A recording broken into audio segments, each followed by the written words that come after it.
Azul. Aujourd'hui, en me baladant sur internet, j'ai vu une petite femme. Cette petite femelle, au pectoraux mou, a osé dire que les Kabyles ne sont pas des Algériens. Si aujourd'hui, l'Algérie existe, c'est grâce aux Kabyles. Les Kabyles sont le pilier principal de l'Algérie. Sans les Kabyles, aujourd'hui l'Algérie n'existerait pas. Au 1er novembre 1954, l'Algérie est divisée en 6 parties, en 6 wilayas. Retranché dans sa forêt de Lafkadou, dans la Wilaya 3, Amirouche le Terrible tient tête à toute l'armée française. Et parmi ces wilayas, il y avait la wilaya la plus puissante, la plus historique, la plus ténébreuse. La wilaya 3, regroupant les plus grands colonels du FLN tels que Krib Belkacem, Amirouche, Saïd Mohamedi, Oïssi Naïd Hamed, et j'en citerai plein d'autres.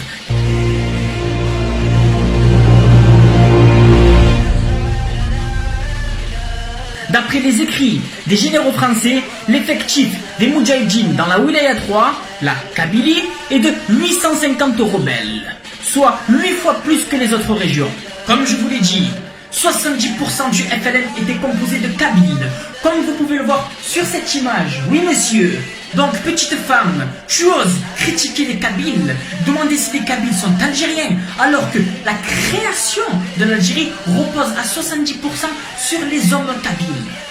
Ensuite, femelle au pectoraux mou, l'élément structurel, fondateur, créateur de l'Algérie a été créé en Kabylie, et cet élément se nomme le Congrès de la Soumam. Le Congrès de la Soumam organise l'armée de libération nationale en une véritable armée régulière, englobant l'ensemble du territoire algérien divisé en 6 wilayas.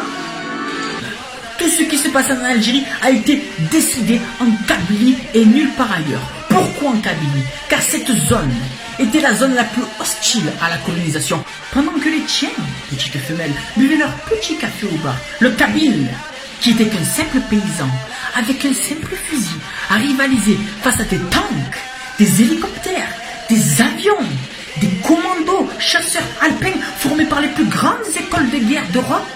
Du napalm, le Kabyle affrontait du napalm, affrontait des gaz, des bombardements, avec un simple fusil. Comment cela est possible? Le Kabyle est surnaturel, le Kabyle est fort, le Kabyle est celui qui a mené une vraie guerre. Le Kabyle, si fort, si talentueux soit-il, était envoyé dans les autres wilayas pour les encadrer, comme le commandant Azedine, qui était envoyé dans la wilaya 4, ou bien le célèbre colonel Amirouche, qui en 1956 était envoyé dans les Aurès pour commander les troupes, pour les encadrer, car ils couraient à leur perte. Le Kabyle est héroïque, le Kabyle est fort, endurant, intelligent, intrépide. Le Kabyle était si fort que les généraux, pour témoigner de cette puissance, ont créé un mot qui s'appelle le sourire kabyle. Avec un acharnement, ce qu'on appelait le sourire kabyle, des méthodes déroutantes qu'on ne pouvait pas comprendre. Ils appelaient ça le sourire kabyle, et pas autrement. Pourquoi, me direz-vous? Pourquoi on appelait ça le sourire kabyle, et pas le sourire algérois, le sourire oranais? Pourquoi tout le monde est venu féliciter la bravoure des Kabyles?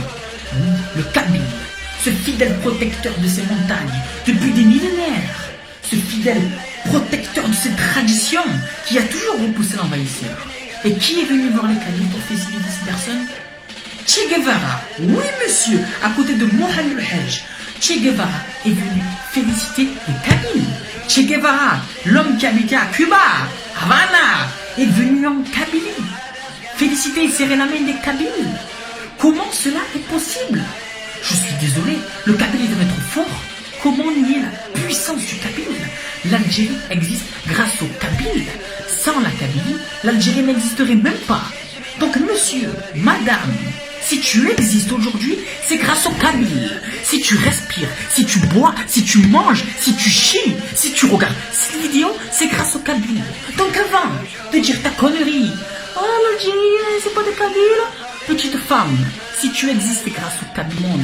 Donc madame, ne t'avise plus jamais à clasher les Kabyles quand je suis dans les parages. Parce que moi je ne vais pas te rater. Je te mets au défi de taper maintenant sur internet guerre d'Algérie. Tu regardes des vidéos sur YouTube. Et 90% des vidéos filmées par Ina et autres reporters français ont été en Kabylie. Où étaient envoyés les tanks? Où étaient envoyées les armées? Ils n'étaient pas envoyés dans ta petite ville, non, ils étaient envoyés en Kabylie, dans le Djebel, madame.